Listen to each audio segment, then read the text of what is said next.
Hello दोस्तों, welcome to Brighton academy. Brighton academy में आपका बहुत बहुत स्वागत है। आज का हमारा टॉपिक है साझेदारी फर्म का लेखांकन का वस्तुनिष्ठ प्रश्न देखेंगे। ठीक है बच्चों, साझेदारी फर्म के लेखांकन को इंग्लिश में हम लोग कहेंगे अकाउंटिंग फॉर पार्टनरशिप फर्म। ठीक है बच्चों, और वस्तुनिष्ठ प्रश्नों को इंग्लिश में कहा जाता है ऑब्जेक्टिव टाइप क्वेश्चन, जिसको हम लोग MCQ भी कहते हैं। ठीक है बच्चों, तो ये हमारा चैप्टर 1 है। चैप्टर 1 का हम लोग वस्तुनिष्ठ प्रश्न देख रहे हैं। इससे पहले मैंने इस वस्तुनिष्ठ प्रश्न का 2 पार्ट पहले से बना लिया है, पार्ट 1 और पार्ट 2। अब हम लोग देख रहे हैं पार्ट 3 देख रहे हैं। ठीक है बच्चों, तो आगे बढ़ते हैं, स्टार्ट करते हैं। तो सही जोड़ी बनाइए। प्रश्न नंबर 4 लिखा है सही जोड़ी बनाइए। ठीक है, तो हम लोग सही जोड़ी बनाएंगे, एक दूसरे को मैच करेंगे। ठीक है, तो ये कितने पार्ट में दिया गया बच्चों? 3 पार्ट में दिया गया है। ये हो गया फर्स्ट, सेकेंड एंड थर्ड। ठीक है बच्चों, और सभी पार्ट में आप लोग गौर से देख सकते हैं खंड का और खंड खा के रूप में सभी जगह दिया गया है। ठीक है बच्चों, तो अब हम लोग देखेंगे साझेदारी संलेख। सबसे पहला देखेंगे, सबसे पहला पार्ट हम लोग देखेंगे जिसको हम लोग क्या करेंगे, मैच करेंगे।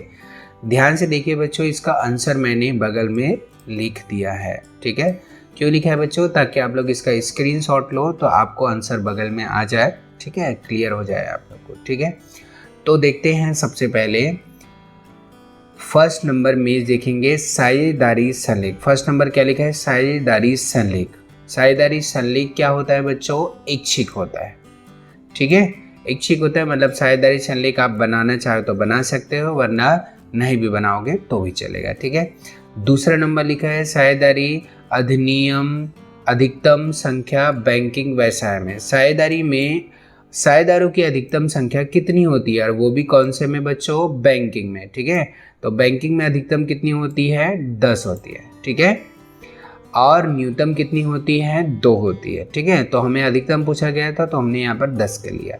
साझेदारों का दायित्व। साझेदारों का हमेशा दायित्व क्या होता है बच्चों? असीमित होता है। ठीक है, क्या होता है? असीमित होता है। उसके बाद दिया गया चौथा नंबर स्थिर पूंजी खाता। स्थिर पूंजी खाते में कौन कौन से खाते खोले जाते हैं? साझेदारों का पूंजी खाता और साझेदारों का चालू खाता। देख सकते हो यहाँ पर साझेदारों का चालू खाता हमें दिया गया है। ठीक है बच्चों, आंतरिक दायित्व। आंतरिक दायित्व कौन होता है जी? साझेदार का ऋण। अब यही एक ही तो बचा हुआ है। साझेदार का ऋण कहने का मतलब ये है क्योंकि साझेदार व्यवसाय का ही स्वामी होता है, तो उसका दायित्व क्या कहलाएगा? आंतरिक दायित्व, अर्थात उसके द्वारा जो ऋण दिया गया है वो आंतरिक ऋण कहलाएगा, आंतरिक दायित्व कहलाएगा। अगर ये बाहर से लिया जाता, किसी बाहरी व्यक्ति से लिया जाता, तो ये आंतरिक दायित्व की जगह में क्या लिखा रहता? बाह्य दायित्व लिखा रहता। ठीक है बच्चों, तो साझेदार का ऋण क्या होता है? हमेशा आंतरिक दायित्व होता है। ठीक है बच्चों, अब इसमें सेकंड नंबर पॉइंट देखेंगे अपन लोग, सेकंड नंबर पार्ट इसका देखेंगे। ये भी क और ख के रूप में दिया गया। ठीक है बच्चों, बाकी इसको अगर आपको समझना होगा अच्छे से तो पहले ख से हम लोग क की ओर जाएंगे। ठीक है, इसमें हमने क्या किया था पिछले में? क से ख की ओर गया था। ठीक है, इसको उल्टा समझेंगे तो ज़्यादा अच्छे से समझ में आएगा। ऐसे ही आपको क्या करना है, एग्जाम में भी ऐसे ही ध्यान में रखना। कभी कभी क्या होता है, अगर आपको समझ में नहीं आया तो उल्टा तरफ से भी देख सकते हो ना, जैसे कि मैं खंड ख से मैं क को मैच कर रहा हूँ। ठीक है, तो सबसे पहले क्या लिखा है? प्रत्येक वर्ष पूंजी खाते का शेष, प्रत्येक वर्ष पूंजी खाते का शेष बदलते रहता है।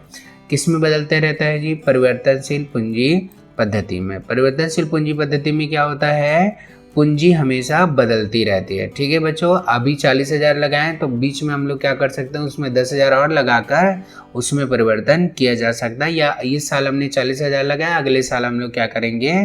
50,000 भी लगा सकते हैं। तो पूंजी खाते का शेष हमेशा क्या होता है?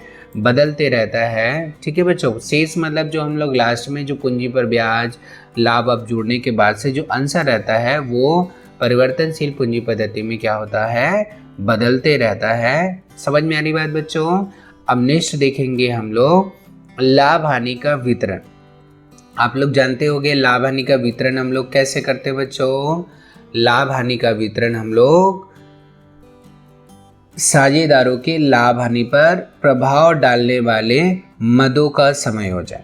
ठीक है, लाभ हानि वितरण खाते में अपन लोग क्या करते हैं, जो भी लाभ हानि हुई है साझेदारों को क्या किया जाता है, उसके मदों का समायोजन किया जाता है। मदों का समायोजन मतलब क्या होता है बच्चों, यहाँ पर बोलना ये चाह रहा है कि लाभ हानि वितरण खाता जब भी हम लोग बनाते हैं तो उसमें क्या क्या मदों को लिखते हैं, क्या क्या मदों को लिखते हैं, पूंजी पर ब्याज, आहरण पर ब्याज, ठीक है जी, किसी साझेदार का कमीशन, किसी साझेदार का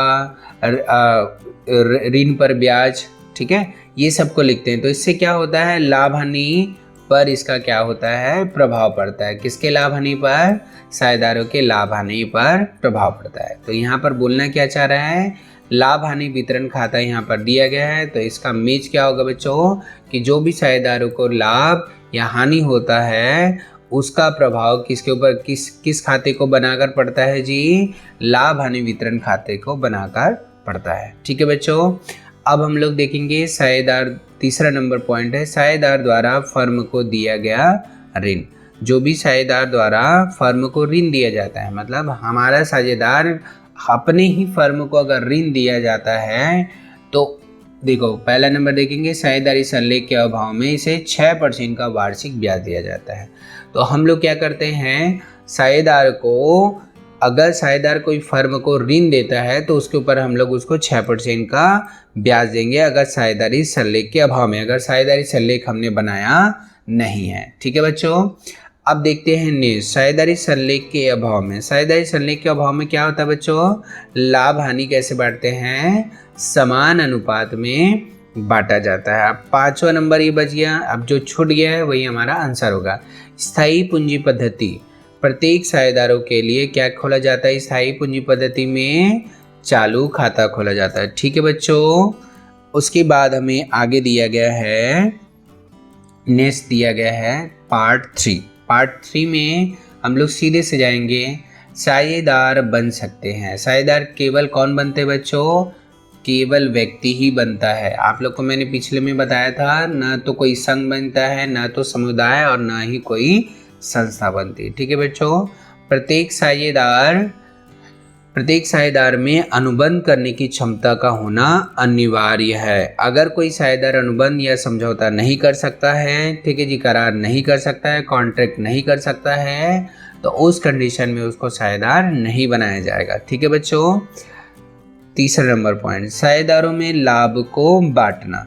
साझेदारों को साझेदारी में लाभ को बांटना, जो भी साझेदारी हुई है उसमें लाभ को बांटना क्या होता है जी, अनिवार्य होता है। जो भी लाभ होगा उसको साझेदारों को हमें बांटना ही पड़ेगा। ठीक है बच्चों, प्रत्येक साझेदार फर्म का क्या होता है बच्चों, एजेंट होता है। ठीक है, मैंने आप लोग को बताया था प्रत्येक साझेदार फर्म का प्रधान भी होता है, अर्थात व्यापार का स्वामी भी होता है, और एजेंट भी होता है। ठीक है, पिछले पार्ट में मैंने आप लोग को इसके बारे में डिटेल में समझाया। ठीक है बच्चों, पूंजी पर ब्याज तभी दिया जाता है जब, अब एक ही बजी आप लोग देख रहे हो, फर्म को लाभ हो। तो मैंने आप लोगों को ये भी बताया हूँ कि जब फर्म को लाभ होगा तभी पूंजी पर ब्याज दिया जाएगा, वरना हम लोग ब्याज बिल्कुल भी नहीं देते पूंजी पर ब्याज। ठीक है, तो ये ध्यान में रखना है। ठीक है बच्चों, अगला देखते हैं, नेक्स्ट हमें क्या दिया गया है,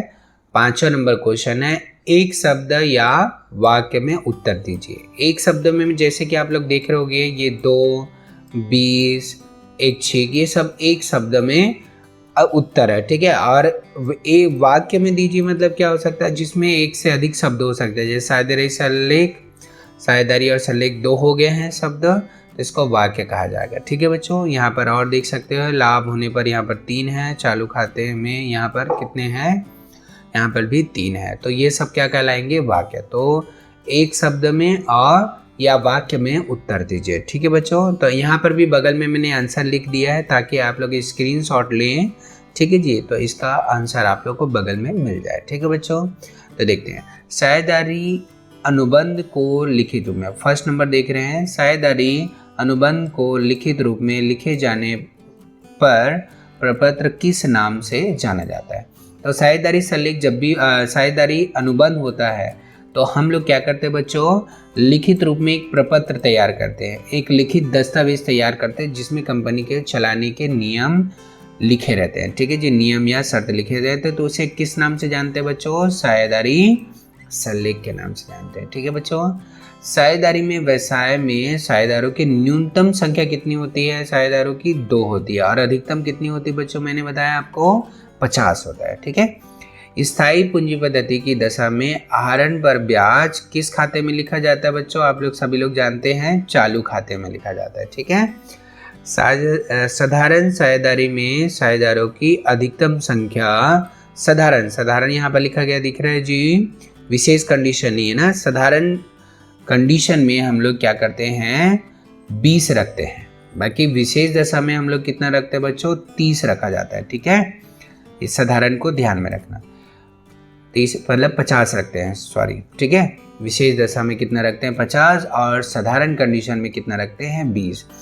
फर्म द्वारा साझेदारों को पूंजी पर ब्याज कब दिया जाता है, जब फर्म को लाभ हो। ठीक है, अभी हमने थोड़ी देर पहले बात किया था, पूंजी पर ब्याज तभी दिया जाएगा जब फर्म को लाभ हो। साझेदारी पंजीयन कराना अनिवार्य है या इच्छिक है। ठीक है बच्चों, तो ये इच्छिक होता है, आप चाहो तो इसको पंजीयन कराना, साझेदारी का पंजीयन कराना है तो करा सकते हो, वरना नहीं भी करा सकते हो, तो आपकी इच्छा अनुसार, मतलब इच्छिक होता है। ठीक है, बाकी लाइसेंस बनाना अनिवार्य है। ठीक है बच्चों, अगर यहाँ पर लाइसेंस वाली बात बोला जाता तो ये अनिवार्य होता। साझेदारी 7वां नंबर देखेंगे, साझेदारी व्यवसाय में लाभ हानि खाते का शेष किस खाते में अंतरित किया जाता है। ठीक है बच्चों, जो भी लाभ हानि खाते का शेष हम लोग क्या करते हैं, कहाँ आता है बच्चों, लाभ हानि खाते का शेष हम लोग कहाँ लिखते हैं, लाभ हानि नियोजन खाते में लिखा जाता है। ठीक है, आप लोग गौर कियोगे, शेष लाया गया लाभ, शेष लाया गया हानि। ठीक है, याद होगा आप लोग को क्वेश्चन में। ठीक है, तो वो हम लोग हमेशा कहाँ लिखते हैं, लाभ हानि नियोजन खाते में लिखते हैं।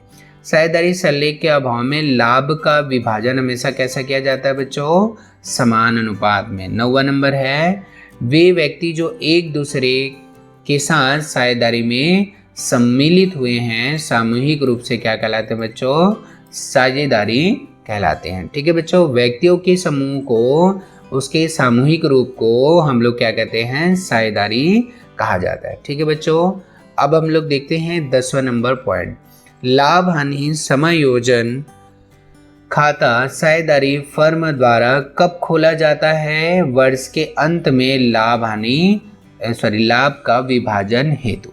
ठीक है बच्चों, तो लाभ हानि समायोजन खाता हम लोग क्यों बनाते हैं, किस लिए बनाया जाता है, ताकि वर्ष के अंत में जो लाभ हो उसको विभाजन करने के लिए। यहाँ पर लाभ हानि भी लिख दिया रहता तो भी कोई दिक्कत नहीं है, लाभ हानि विभाजन करने हेतु लाभ हानि समायोजन खाता बनाया जाता है। कब जी, वर्ष के अंत में। अब लास्ट पॉइंट देखेंगे 11वां नंबर, पूंजी खाता जिसका अंतिम शेष प्रतिवर्ष बदलते रहता है उसे क्या कहते हैं, परिवर्तनशील कहते हैं। ठीक है बच्चों, परिवर्तनशील पूंजी खाता कहते हैं। परिवर्तनशील पूंजी खाते में क्या होता है, पूंजी खाते का शेष प्रतिवर्ष क्या होता है, बदलते रहता है। ठीक है बच्चों, तो उसे हम लोग क्या कहते हैं, परिवर्तनशील पूंजी खाता कहते हैं। ठीक है बच्चों, अगर वीडियो आप लोग को अच्छा लगा होगा बच्चों तो वीडियो को लाइक कीजिए, शेयर कीजिए, और ऐसे ही वीडियो आपको मिलते रहे तो इसके लिए मेरे चैनल को सब्सक्राइब कीजिए। थैंक यू बच्चों।